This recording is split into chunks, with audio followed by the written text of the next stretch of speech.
Hello everybody and welcome back to the channel for the first monthly wrap up in a while. It has been, I don't know, maybe since June?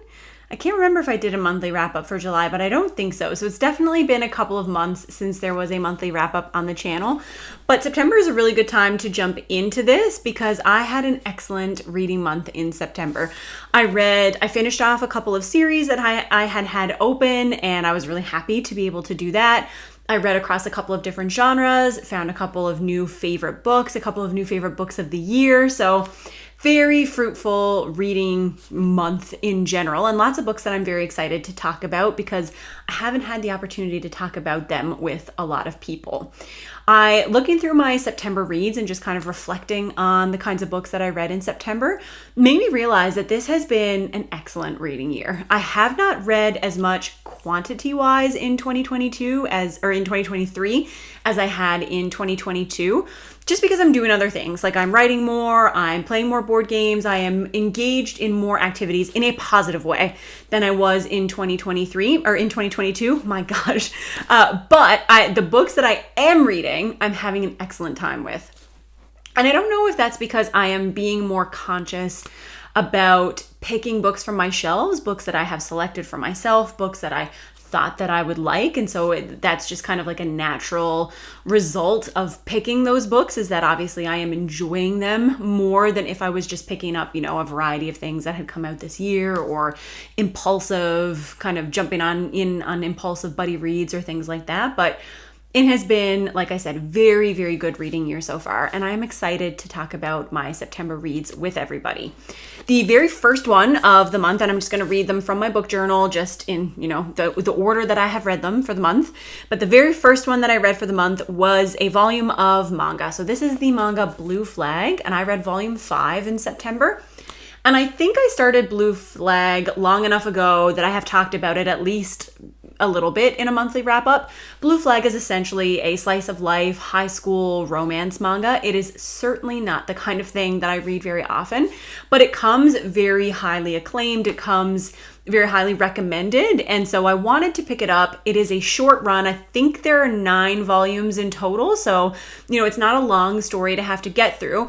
And it is very sweet and charming in its own way. It is about a collection of friends, 2 young men who are best friends, 2 young women who are best friends. And there are friends within each of those duos who are in love with their best friend. So one of the young men is in love with his best friend. One of the young women is in love with her best friend. And the 2 friends who don't know that their friends are in love with them start to fall for each other. So it's kind of this like messy expression of high school love and feeling and going through those things for the first time. There's also a lot of really thoughtful exploration of just some of the difficulties of high school, whether that is with respect to extracurriculars, what you are going to do when you go to university, the expectations of your family, how people perceive you versus the way that you feel on the inside, the social pressures for young women, the social pressures for young men, how those differ, how they express themselves. It's a very thoughtful manga series. The artwork is lovely, and it has just been a very sweet story so far. It's not one that I'm binge reading by any means, but every time that I pick up a volume, I do really like it, and I am interested to see where the story is going to go and how the author is going to wrap all of that up. So I have been enjoying my read through this. I have now passed the halfway point, and so we'll see. I don't know if I'll finish this one by the end of the year, but like I said, it just feels nice sometimes to have a volume of that to pick up and use as a little bit of a palate cleanser. So that was a good thing to open up the month with. After that, we had my favorite read of the month, potentially one of my favorite books of the year, and that is Nona the Ninth, which is the 3rd book in the Locked Tomb series by Tamsin Muir. This series often gets sold as lesbian necromancers in space. It starts off with Gideon the Ninth, and even though that tagline is apt, I guess, like that does give you some idea of what is in the series, but it gives you a very small fraction of what is inside the series. This is a sci fantasy series that is truly one of the most unique and bizarre stories that I have read since I read The Dark Tower for the first time. And at least for me, as someone who loves The Dark Tower and someone who has now fallen completely in love with the Locked Tomb series, I feel like there are a lot of similarities between them, but I have to make the caveat that the plot is nothing alike. So I'm not saying that everyone who loves The Dark Tower should immediately go out and read The Locked Tomb. But if the setup of The Locked Tomb is something that intrigues you, and you are also a fan of the Dark Tower series, I think that this would work really well for you because it has that very strange, like post-apocalyptic with odd sprinklings of modern life and modern pop culture that the Dark Tower definitely has. It has this very bizarre kind of topsy-turvy hero's journey like the Dark Tower has. It will surprise you in incredible ways, just like the Dark Tower does. And so they have become two series that I absolutely adore.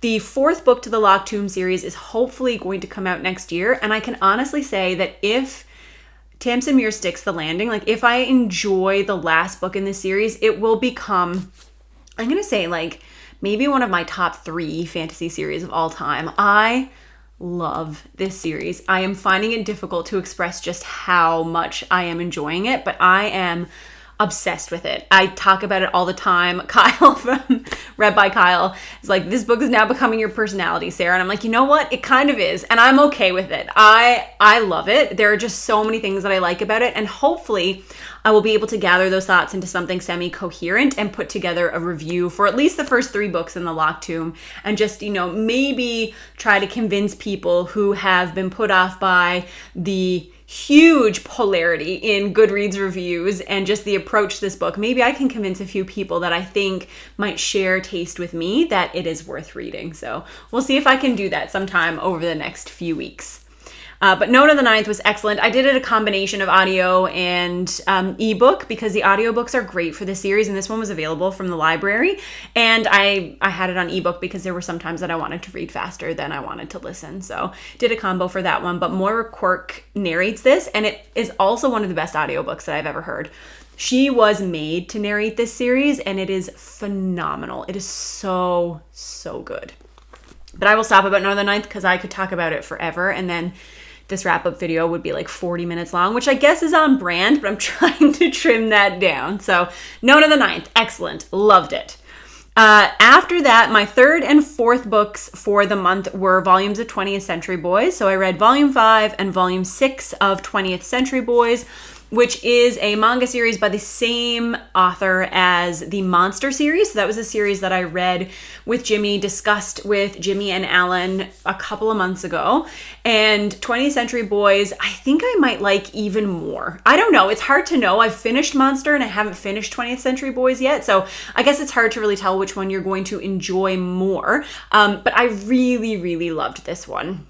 It's a really good blend of sci-fi, coming of age, mystery. There's a dual timeline. It's very tense. There's something that you're always trying to figure out. There are people who are always in danger and you want to know what's going to happen to them. And so it's just, I think it's got everything that you could possibly want out of a manga series. And again, this is one that's complete. It's one that's not too long. It is, I guess, a little long because it has 11 volumes, but each volume is like a double. So it's kind of like, I guess if it was 22 regular volumes of a manga, but still, it's been a phenomenal experience so far, and I cannot wait to continue along. And I'm super excited to finish it because there's so many layers that I just want to know. I want to know what happens.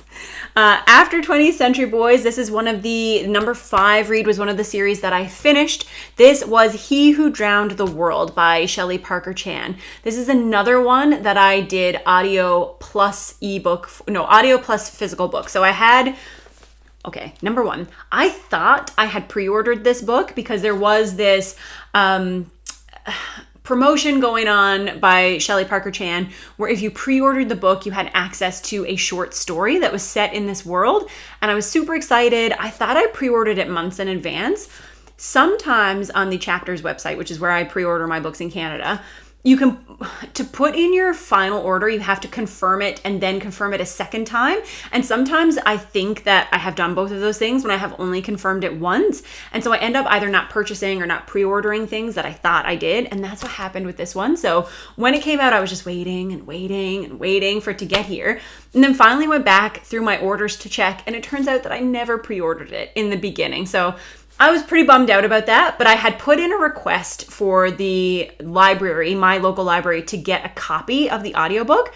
And because I was the first person to make that request, they emailed me immediately when the audiobook came in. And so I was the first person to check out the audiobook. So I got ahead of like the long line that was there, which was a pretty good moment. I enjoyed that. So I started it on audio, and then when the physical copy arrived, I started reading it physically. And this, again, for me, was phenomenal. I put off reading the first book in this duology, She Who Became the Sun, because of the mix of reviews that I had heard on Goodreads, on BookTube. It seemed to be a very polarizing book. A lot of people had expressed that the way that it was marketed and the book that it actually was were very different, which I actually agree with. The comparison titles that they give for this series are Song of Achilles and Mulan. And the only reason that they give those is that Song of Achilles is a queer love story. This has aspects of a queer love story in it. Like, there are queer characters and they do engage in, I don't know if you call any of them love stories, but they do engage in relationships, and there are lots of like power dynamics, etc. in here. And it does involve a main character who's a young woman who has had to take on the identity of a man. But I think it goes deeper than what happens in Mulan. And it is, I think, phenomenal. It is such a good exploration of destiny and gender and fate and love and power. There's so much good stuff in this series, but it is dark, it is heavy, it is over the top. It is certainly the best comparison that I can make is that you take a palace C-drama or Chinese drama, which again is like very heightened levels of drama, very bombastic reveals and, you know, those types of things. And then you mix it with like a very grim historical fantasy. That is really what the combination is here. And cap that all off with the fact that the main, I think, factor, or the main kind of running presence, the main intention behind this series is that gender exploration and the exploration of fate and how those two things are intertwined here. So it is a very different book, I think, and a very different duology than most people are expecting when they pick it up. And so unless those things are your buzzwords and things that you are interested in literature, which I very much am, then you're probably going to open this up expecting a book like The Song of Achilles and getting nothing that is like The Song of Achilles. So I think that probably killed a lot of the positive hype for the first book, because they're very different in content, in style, in execution, in format, in intention. And I understand the desire, because I think that this duology is one that deserves to be read. And Song of Achilles is so popular that I know why anybody would want to capitalize on that, because you want to get eyes on the series and you think it's deserving of having all those readers, which I absolutely agree.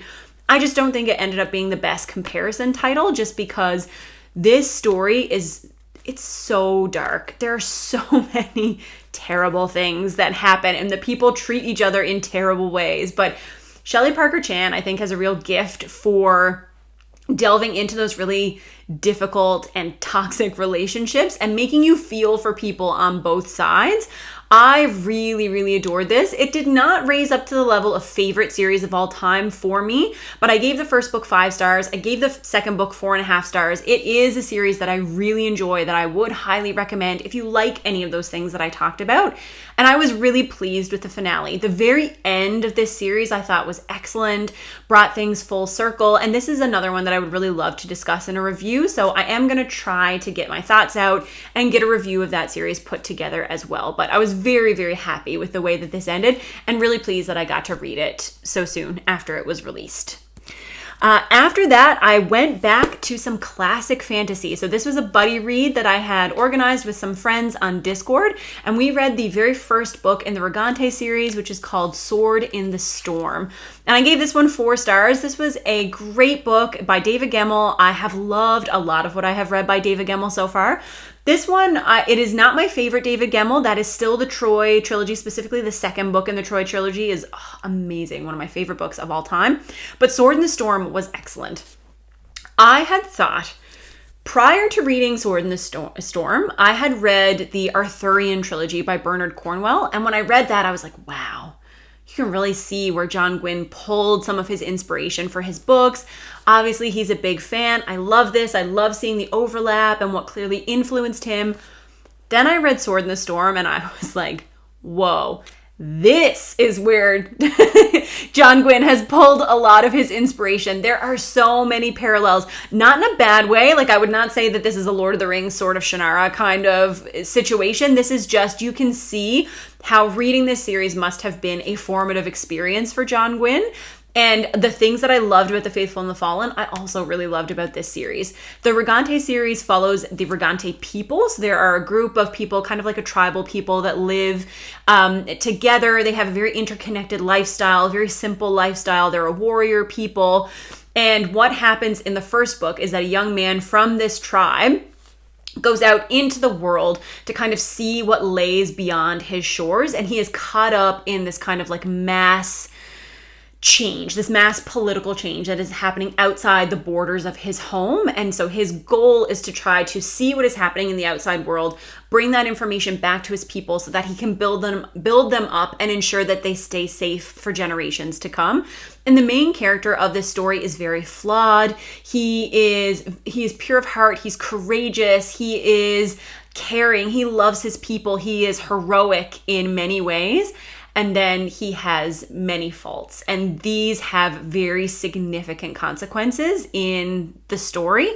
So you see David Gemmell here utilizing a character, making a character that you're going to feel for and you're going to want to root for, but then also making him human enough that you are going to be really disappointed in him sometimes. You're going to be really angry at him sometimes.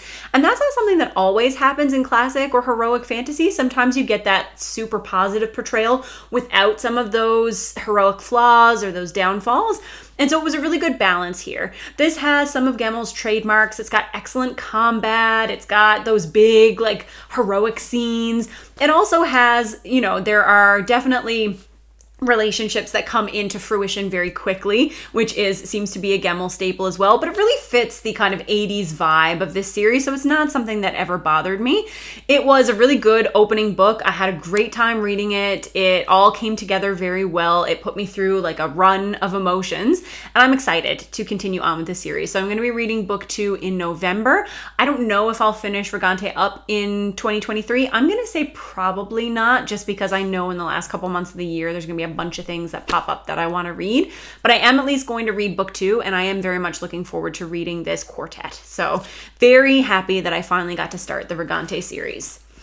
After that, I finished another duology, and that was the, I don't remember what the name of the duology is. I guess the duology is just called The Dogs of War duology by Adrian Tchaikovsky, and the second book is called Bearhead. So this is the series that I think goes under the radar the most on BookTube. Now, when I talked to Kyle from Read by Kyle, he said that this is actually one of Adrian Tchaikovsky's more popular series on Goodreads, so I guess it has a fair number of reviews or ratings, but I never hear anybody talk about it on BookTube, and it is an excellent palate cleanser series. These are short, focused, character-driven with like really cool big ideas, sci-fi, and I don't hear anybody talk about it. Adrian Tchaikovsky he's such a good author. He has such range. He can write such a variety of stories, and these ones are so cool. So the main premise of this duology as a whole is that humanity has designed these warriors that are combinations of animal and human. So they're kind of like these hybrid warriors. And in the first book, we follow a dog whose name is Rex, and he is a dog person hybrid. And then in the second book, which takes place, I think it's 40 years later, but it's between 30 to 40 years later, we follow a bear human hybrid. And we get to see how some of the consequences of the first book have played out, how the world has changed in the couple of decades that have passed, what sort of things are different, what sort of things are depressingly similar. And it's just a really exciting sci-fi thriller almost. Like, it's not as page-turny as a Blake Crouch kind of book, but it has a similar feeling. Like, you get those big scientific sci-fi ideas, but you also get that kind of fast-paced thriller aspect. Like there is a mystery at the center of these books that you're kind of reading through, trying to figure out. A little more character exploration than you usually get in a thriller, so I think that brings the pace back a little bit because it's not all just plot focused. But these are phenomenal. I am certainly going to I'm certainly going to try to do a review for this series because I'd love for more people to read it. I think Adrian Tchaikovsky gets love on BookTube. A lot of people do love Children of Time. Alan has, from the Library of Alexandria, has been trying to promote the Shadow of the Apt series. There's been a lot of people who have loved a couple of his standalones, but this series, I think, needs more love because I really do think that it could be perfect to put on some people's TBRs. Like when you're reading a lot of really heavy, dense fantasy books and you want something a little more fast-paced, a little shorter to put on the TBR, I think these are perfect. So I am certainly going to try to do a review for this series as well, but Barehead was great. I think I liked the first book a little bit more, only because I loved Rex, the main character, because I love dogs. So, I mean, I think that is totally an unscientific, biased reason, but it's reading, it's subjective. So that's why I enjoyed it. But the second book is probably a little bit stronger in terms of theme and plot. It's just really hard to read the first book, Dogs of War, and not fall in love with Rex because he is the best boy. So both of them excellent. Really, really glad that I got to finish off this book as well. And then my very last book for the month was one that's been sitting on my shelf for about a year. I think I got it last year for Christmas. And that is the book Matrix by Lauren Groff. So this one's a little bit different. This one is historical. I'm going to call it historical fiction. Like there's a little bit of what could probably be called magical realism. This is about a nun who is based on the real life person, Marie de France, or Marie of France, who was a historical personage who wrote a lot of really important poetry, a lot of historical works that were kind of handed down through the centuries, but very little is known about her life. So this is almost like if you read Hamnet, the story that's based on Shakespeare's wife and Shakespeare's family. This is a similar idea, taking a historical figure and kind of building up a fictional background for them. And so Marie in this story is a nun, and she is kind of a very large, ungainly, unmarriageable type of woman. She was raised by a mother who was a female crusader, and so she participated, or at least went along in the Crusades when she was a young girl. And she grew up in kind of this like warrior woman environment, and she's a very brusque and kind of tough lady. And she is sentenced to go live at a convent. And at first she's heartbroken, but then she starts to devote her entire life to this convent, turning it around. The convent's very poor. The nuns are starving. They have nothing to eat. Like it's a very rundown place. And she is able to take that and turn it into one of the richest places in the country. And so the book is just about her journey, her life. And the part that's a little bit of like magical realism is that she does receive messages from the Virgin Mary throughout the book. And whether you think that those are true visions, whether you think that those are representations of what she is going through, like that is left up to the reader to decide. But it does give that kind of edge of what feels a little bit like magical realism sometimes. I really love Lauren Groff's writing. I really enjoyed her book Fates and Furies. I thought that this was beautifully written, but it is a very like intentionally sparse and poetic style, so it is certainly not going to be for everyone, but I really enjoyed it. It is a short, compact little book, but it packs a lot of emotion.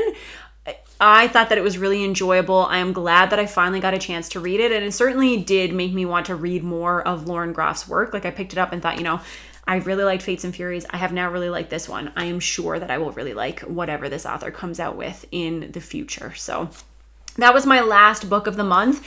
And like I said, it was an excellent reading month. Lots of really good books that I really enjoyed, finishing off some series, or I guess some duologies that I really enjoyed this year. Lots of things that I want to talk more about. So if you have read any of these books, if you have been looking forward to reading any of these books, please let me know. I am super excited to talk more about some of them. And I'm also excited to get into the books that I have selected for October. So please let me know what you read in September. If you have read any of these books, please let me know your thoughts. And I will see you with another video soon. Bye!